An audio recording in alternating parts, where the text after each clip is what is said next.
Hello guys, welcome. Collective reading po tayo ngayon. So, tingnan natin kung ano yung current energy ng person mo. Be open-minded po, hindi po halos lahat makaka-resonate, kaya piliin nyo na lamang. And thank you nga po pala sa mga nag-subscribe, lalo na po sa mga bumabalik. Marami pong salamat. Give me the message for collective. Ano yung current energy ng person mo? Give me the message for collective. Ano yung current energy ng person mo? Give me the message for collective. Ano yung current energy ng person mo? Give me the message.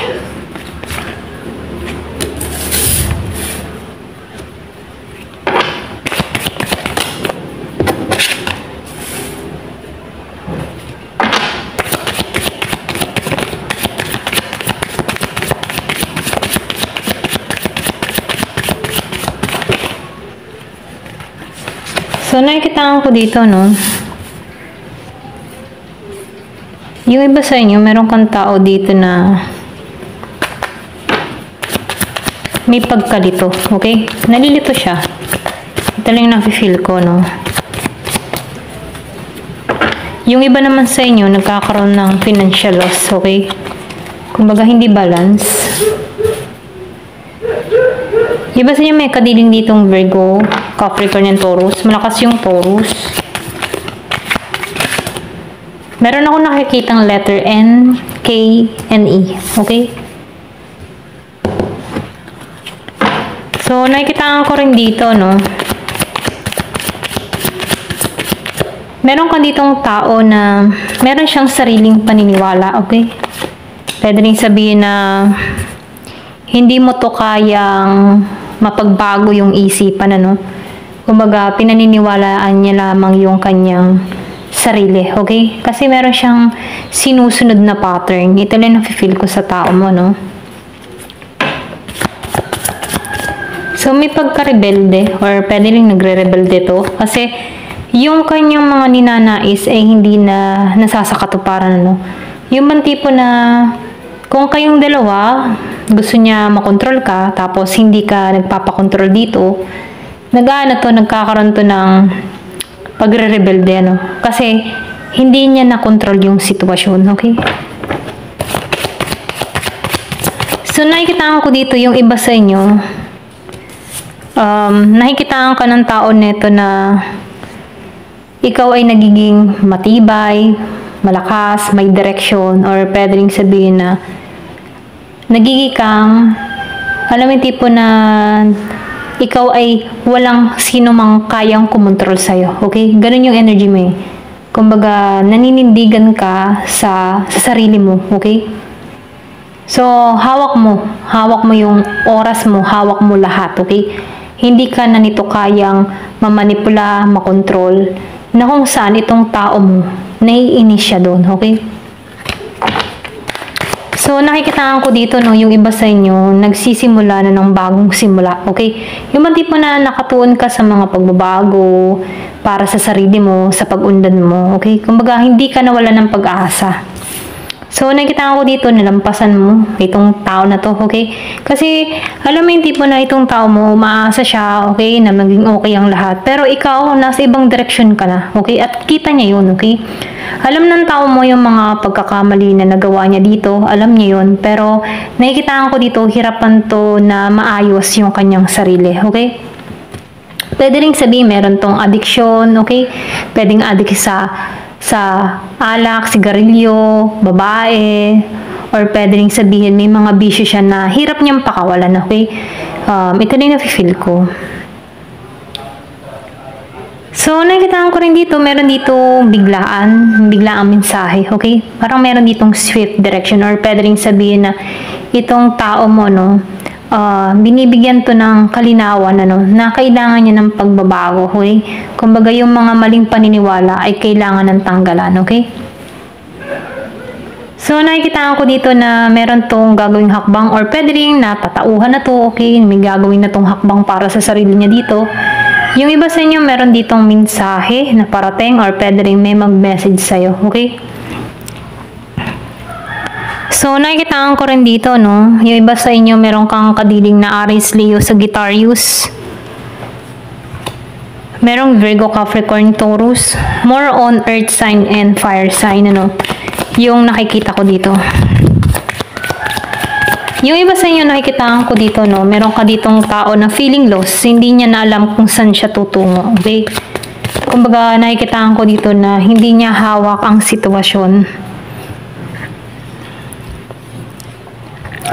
Meron tong pag-aalinlangan, hindi balanse. Ito na yung nafe-feel ko, no? So, ikaw nakikitaan ko dito, pinoprotektahan mo lang yung sarili mo, okay? May pagpaprotect ka sa ginagawa sa sarili mo, no? Nagiging kang patient sa sarili mo, okay? Sa mga gusto mo pang mangyari. Yung iba sa inyo napaka-conservative or pwede rin sabihin na nagiging ka lang maingat, ano? Kumbaga, ayaw mo na magkamali. Ganon yung energy mo, ayaw ko magkamali. Nag-iingat ako. Kumbaga, nakikitaan ko dito na malaki yung depensa na ginagawa mo, okay? Malaki yung harang, ganon. So, nakikitaan ko rin dito, no? Meron kang tao na inabuso yung kabaitan mo, inabuso lahat ng mga ipinagkaloob mo dito, no? Kumbaga, inangkin, kumbaga, kuha lang siya ng kuha, no? Ikaw, bigay ka ng bigay, no? Na kung saan, dumating yung point na masyado ka nang nasa id neto, okay? Na kung saan ikaw, nagbago ka, okay? So, nakikita ko dito, ito'y pabigla-bigla, abusado, okay? Inabuso ka nito, inabuso yung kabaitan mo. Maybe ikaw yung tipo ng tao na giver, okay? Giver ka. So, nakikita ko dito, no, itong tao mo nag-iisip to, okay? Pwede nag-iisip siya ng pamamaraan, nag-iisip siya kung paano maiaahon ng kanyang sarili. Pwedeng meron tong mga dinadala na problema na kung saan siya lang din ang makakaresolba, okay? So, humahanap to ng katotohanan or pwede rin sabihin na meron tong mga decision na pinag-iisipan eh. Nag-overthinking to, okay? Kumbaga, alam mo yung tipo na pinaniniwala niya yung sarili niya na okay ang lahat pero meron dapat itama, ang ganun. So, nakikitaan ko dito, no? Itong tao mo, ginising to, okay? Ginising. Merong pinanganak ng 16. Ginising to, na dumating sa point na alam mo yung tipo na nag-isip, okay? Pinag-isip or pwede rin sabihin na ginising siya dito para mabago niya yung sarili niya, okay? Kung makikita niya, okay? Kung magiging aware siya sa mga nangyayari, ano? Kasi nakikitaan ko dito na pabigla-bigla to sa mga desisyon na ginawa niya. So, meron ka ditong tao na marami tong hinahanap, mapaghanap, kumbaga. Marami siyang gustong mangyari. So, nafe-feel ko dito, no, yung iba sa inyo, meron kang tao dito na hindi siya makontento, no. Yung ganun, ito rin nafe-feel ko, marami siyang gustong makita, makilala, okay? Mahilig siya sa entertain, mga ganyan. So, hindi niya matagpuan kung ano ba talaga yung ninanais niya. Ano? Ito rin yung nakikita ko. So, itong tao mo, masyadong perfectionist, okay? Ayan, maybe meron siyang dahilan kung bakit nadadala niya yung ganung pag-uugali. Oh. Ito rin yung nakikita ko. Lack of focus, hindi siya makapag-focus, ano? Kasi maraming gumugulo sa isipan ng tao mo. Hindi niya alam kung paano. Pwedeng matindi yung kanyang kinakaharap na pagsubok na kung saan hindi niya alam kung saan siya tutungo. Ganon. Merong Knight of Wands. So, nakikitaan ko dito, no, yung iba sa inyo. Meron din ako nakikita ditong Gemini, Aquarius, and Libra. Nag-iisip to. Okay? Nag-iisip siya dito. So, nakikitaan ka ng tao nito na charming ka, okay, ang buhay mo, maayos ka, no? Confident ka, okay? Hindi ka nawawalan ng pag-asa. Ganun kanya tingnan, ano? Pwedeng na-insecure siya kasi naka-moving on ka na, okay? Kasi nandito ka sa Emperor energy. May pinanganak nung 4, 2, 8, 28, 27. Ayan. Kung madalas mo makita yung 888, meron tong nagpapahiwatig, ano, na may magandang magaganap sa'yo. Okay? Meron ditong kasaganahan dun sa iba. So, nakikita ko dito yung iba, hindi nawawala ng pag-asa. Energetic, ano. So, tingnan pa natin yung sitwasyon niya.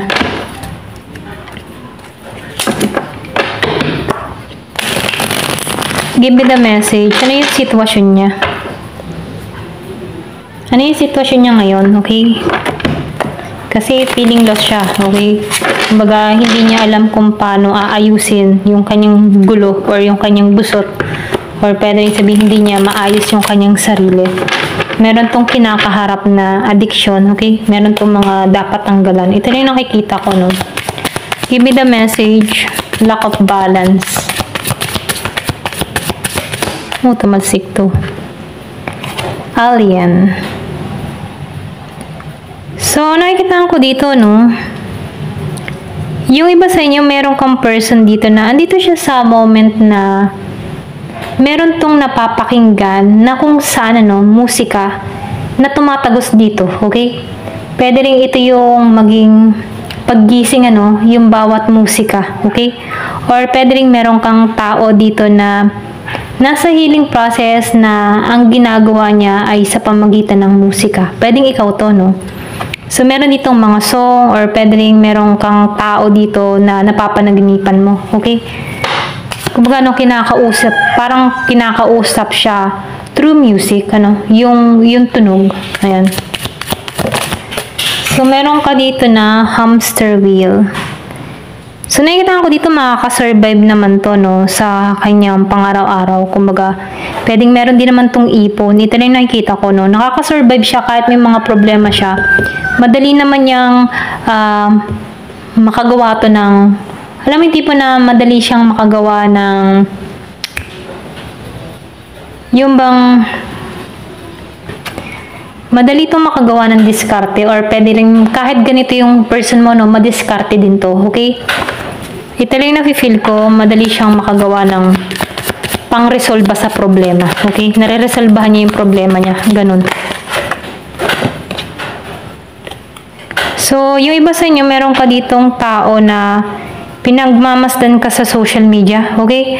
So, meron tong nililihim or, alam mo yung tipo na akala mo wala na tong pakailam, hindi ka nito tinitingnan, pero meron tong fake account, okay? Dun sa iba, meron siyang social media na ginagamit para ma-stalk ka.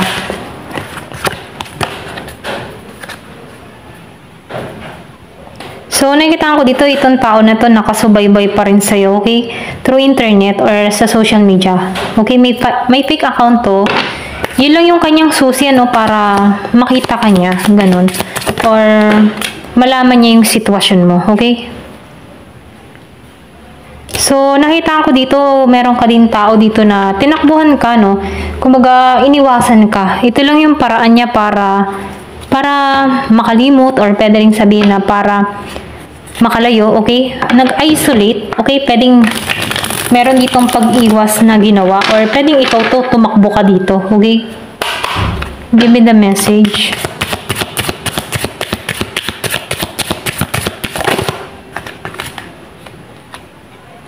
So, break up forever. Yung iba sa inyo, break up forever na talaga. Endings, okay? Tapos na. Tinapos mo na to. Ganyan. Tinapos na kita. Ganyan. Parang paalam na. Ganyan.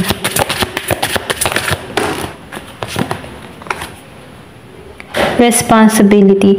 So, nakikita ko dito yung iba sa inyo, single parent. Okay? Kumbaga, doon ka na lang sa responsibilidad mo. Okay? Bilang isang magulang. Ganyan. Doon ka na lang nagtuon sa anak mo. Yung iba sa inyo, doon na lang nag-focus. So, nakikita ko dito, crossroads. Kasi nafe-feel ko dito na mas nag-iba ka ng direction, ano? Kumbaga, nagpasya ka na, kailangan ng tapusin to. Magsimula muli, okay? Sa panibagong direction. Ganyan.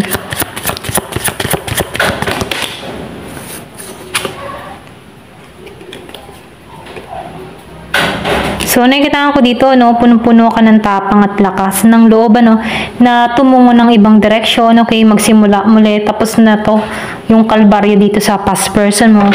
Andun ka sa moment na kailangan na magsimula para sa sarili, ganyan. Kasi nakikita ko dito, meron dahilan, meron ditong third party na kung saan, ano, ito yung nagiging hadlang kung bakit hindi kayo nagpapatuloy ng tao mo. Meron ditong third party, okay? Meron ditong involved na ibang tao, ayan. So, nasa sa kanya kung kaya niyang baguhin to, okay? Kung meron siyang gagawing hakbang dito. So, shapeshifter. So, nafe-feel ko dito, meron kang person dito na tuso, okay? May pagkatuso to.